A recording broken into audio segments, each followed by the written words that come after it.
Kecelakaan beruntun yang menyebabkan 5 kendaraan rusak parah terjadi di Jalan Lintas Timur Palembang Jambi, Desa Reban Gajah, Kabupaten Banyuasin.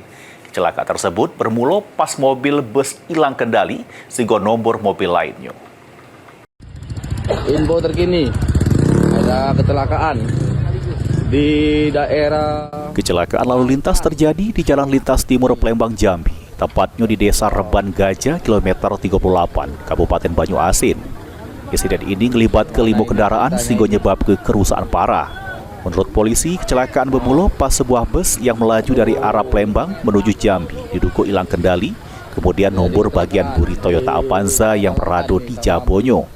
Benturan itu menyebabkan Avanza terdorong sehingga nomor truk yang ada di Jabonyo, sehingga berlanjut menimpa 2 kendaraan lain, yakni Toyota Rise sama Suzuki R3 yang juga jadi korban tumburan beruntun.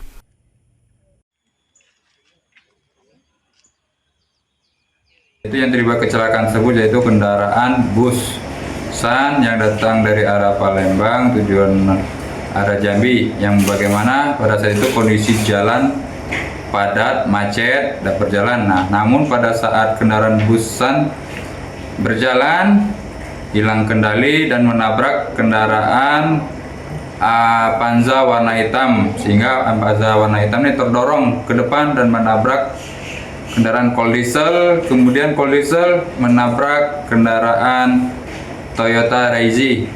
Lalu Raizi menabrak kembali kendaraan Toyota Suzuki R3 dan terdorong ke depan mengenai kendaraan yang berada di depan. Demikian untuk kejadian tersebut. Ada korban jiwa kan? Untuk kejadian tersebut tidak ada korban jiwa, hanya mengalami kerugian material untuk sampai saat ini. Meski kecelakaan terselik cukup serius, polisi memastikan tidak ada korban jiwa juru peristiwa tersebut. Segala pengemudi selamat tidak mengalami luka serius. Ridho Ilahi, PAL TV.